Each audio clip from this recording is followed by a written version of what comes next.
S K super TMT, the long life TMT. ಶಿವಮೊಗ್ಗದ ಭದ್ರಾವತಿಯಲ್ಲಿ ಯುವಕನೊಬ್ಬನ ಮೇಲೆ ಮಾರಕಾಸ್ತ್ರಗಳಿಂದ ಡೆಡ್ಲಿ ಅಟ್ಯಾಕ್ ನಡೆದಿದೆ.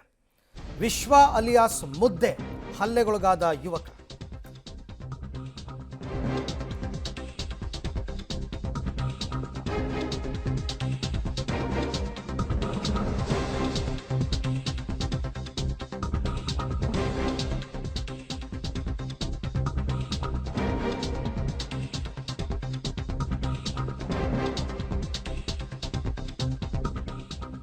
ಯುವಕನ ಮೇಲೆ ಮಾರಕಾಸ್ತ್ರಗಳಿಂದ ಡೆಡ್ಲಿ ಅಟ್ಯಾಕ್ ನಡೆದಿದೆ. ಶಿವಮೊಗ್ಗ ಜಿಲ್ಲೆ ಭದ್ರಾವತಿ ನಗರದಲ್ಲಿ 35 ವರ್ಷದ ವಿಶ್ವ ಅಲಿಯಾಸ್ ಮುದ್ದೆ ಹಲ್ಲೆಗೊಳಗಾದಂತಹ ಯುವಕ ಟೀ ಕುಡಿಯೋದಕ್ಕೆ ಅಂತ ಹೋಗಿದ್ದ ವೇಳೆ ದುಷ್ಕರ್ಮಿಗಳು ದಾಳಿ ಮಾಡಿದ್ದಾರೆ.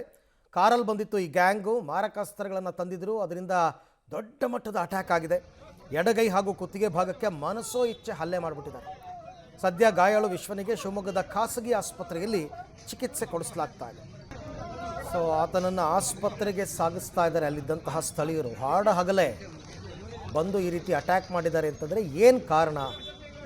ಇಷ್ಟಕ್ಕೂ ಈತನ ಮೇಲೆ ಹಲ್ಲೆ ಮಾಡೋದಕ್ಕೆ ಕಾರಣ ಏನು? ಈತ ಯಾರು ವಿಶ್ವ? ಇವನ ಹಿನ್ನೆಲೆ ಏನು? ಈ ಹಲ್ಲೆ ಮಾಡಿದವರು ಯಾರು? ಇದೆಲ್ಲವೂ ಕೂಡ ಈಗ ಗೊತ್ತಾಗಬೇಕಾಗಿದೆ. ಈ ಬಗ್ಗೆ ಮತ್ತಷ್ಟು ಮಾಹಿತಿ ನನ್ನ ಕೊಲೀಗ್ ನವೀನ್ ಅವರಿಂದ ಪಡ್ಕೊಳ್ಳೋಣ. ನವೀನ್, ಈಗ ಪ್ರಾಥಮಿಕ ಮಾಹಿತಿ ಏನು ಸಿಕ್ಕಿದೆ? ಈ ವಿಶ್ವ ಅನ್ನೋನು ಯಾರು? ಇವನ ಮೇಲೆ ಹಲ್ಲೆ ಮಾಡಿದವರು ಯಾರು? ಸದ್ಯಕ್ಕೆ ಈಗ ವಿಶ್ವನ ಆರೋಗ್ಯ ಹೇಗಿದೆ? ಹೌದು ಅರವಿಂದ್, ಮುಖ್ಯವಾಗಿ ಶಿವಮೊಗ್ಗದ ಭದ್ರಾವತಿಯಲ್ಲಿ ಹಾಡಹಗಲೇ ಯುವಕನೋರ್ವನ ಮೇಲೆ ಮಾರಕಾಸ್ತ್ರಗಳಿಂದ ಭೀಕರವಾಗಿ ದಾಳಿಯನ್ನು ಮಾಡಿರುವಂಥದ್ದು. ಅದರಲ್ಲೂ ಕೂಡ ಯುವಕನ ಎರಡೂ ಕೈಗಳು ಕಟ್ಟಾಗುವ ರೀತಿಯಲ್ಲಿ ದುಷ್ಕರ್ಮಿಗಳು ದಾಳಿಯನ್ನು ಮಾಡಿದ್ದಾರೆ. ಮುಖ್ಯವಾಗಿ ಶಿವಮೊಗ್ಗದ ಭದ್ರಾವತಿ ನಗರದ ಅನ್ವರ್ ಕಾಲೋನಿಯಲ್ಲಿ ಒಂದು ಘಟನೆ ನಡೆದಿರುವಂಥದ್ದು. ವಿಶ್ವ ಎಂಬ ಯುವಕನ ಮೇಲೆ ಈತ ಒಂದಷ್ಟು ಅಂದರೆ ಕಾಂಗ್ರೆಸ್ ಕಾರ್ಯಕರ್ತನಾಗಿ ಕಾಂಗ್ರೆಸ್ ಒಂದಷ್ಟು ಚಟುವಟಿಕೆಗಳು ಕೂಡ ಗುರ್ಸ್ಕೊಂಡಿದ್ದ.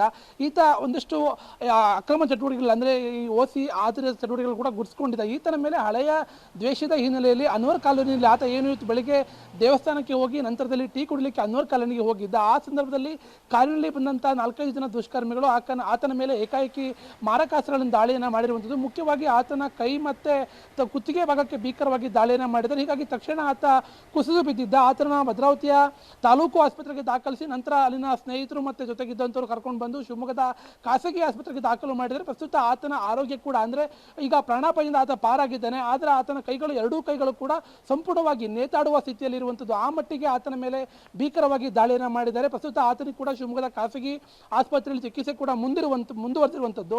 ಮುಖ್ಯವಾಗಿ ಈ ಒಂದು ಘಟನೆ ಹಿನ್ನೆಲೆಯಲ್ಲಿ ಆತನ ವಿರುದ್ಧ ಕೂಡ ಭದ್ರಾವತಿಯ ಓಲ್ಡ್ ಟೌನ್ ಠಾಣೆಯಲ್ಲಿ ಅಂದರೆ ಹಲ್ಲೆಗೊಳಗಾದಂಥ ವಿಶ್ವ ಇದ್ದಾನೆ, ಈತನ ಮೇಲೆ ಕೂಡ ಕೆಲವೊಂದು ಪ್ರಕರಣಗಳಿರುವಂಥದ್ದು. ಈತನ ಸ್ನೇಹಿತರು ಮತ್ತು ಈತನ ನಡುವೆ ಕಳೆದ ವರ್ಷ ಕೂಡ ಗಲಾಟೆ ಆಗಿತ್ತು. ಆ ಸಂದರ್ಭದಲ್ಲಿ ಕೂಡ ಈತನ ಮೇಲೆ ಅಟ್ಯಾಕ್ ಮಾಡುವ ಕೆಲಸವನ್ನು ಆ ಸಂದರ್ಭದಲ್ಲಿ ಕೂಡ ಮಾಡಿದ್ರು. ಇದೀಗ ಅದೇ ದ್ವೇಷದ ಹಿನ್ನೆಲೆಯಲ್ಲಿ ಮತ್ತೊಮ್ಮೆ ವಿಶ್ವನ ಮೇಲೆ ದಾಳಿಯನ್ನು ಮಾಡಲಾಗಿದೆ ಅನ್ನೋ ಮಾಹಿತಿಯನ್ನು ಪೊಲೀಸರು ಕೂಡ ಈಗಾಗಲೇ ಹೇಳ್ತಾ ಇರುವಂಥದ್ದು. ಮುಖ್ಯವಾಗಿ ಇದಕ್ಕೆ ಸಂಬಂಧಪಟ್ಟಾಗಿ ಯಾರು ಕಾರಿನಲ್ಲಿ ಬಂದು ದಾಳಿಯನ್ನು ಮಾಡಿದರೆ ಅವರನ್ನು ಪತ್ತೆ ಮಾಡಲಿಕ್ಕೆ ವಿಶೇಷ ತಂಡವನ್ನು ಕೂಡ ಶಿವಮೊಗ್ಗ SP ಅವರು ಈಗಾಗಲೇ ರಚನೆ ಮಾಡಿರುವಂಥದ್ದು. ಹಾಗಾಗಿ ಆ ದುಷ್ಕರ್ಮಿಗಳ ಪತ್ತೆಗೆ ಒಂದು ಕಡೆ ಬಲೆಯನ್ನು ಬೀಸಿದರೆ ಈಗಾಗಲೇ ಶಾಸಕರ ಪುತ್ರ ಬಸವೇಶ್ ಕೂಡ ಶಿವಮೊಗ್ಗದ ಖಾಸಗಿ ಆಸ್ಪತ್ರೆಗೆ ಭೇಟಿಯನ್ನು ಕೊಟ್ಟು ಗಾಯಾಳುವಿನ ಅಂದರೆ ಹಲ್ಲೆಗೊಳಗಾದಂಥ ವಿಶ್ವನ ಆರೋಗ್ಯವನ್ನು ವಿಚಾರಿಸೋ ಕೆಲಸವನ್ನು ಕೂಡ ಮಾಡಿರುವಂಥದ್ದು. ಅರವಿಂದ್.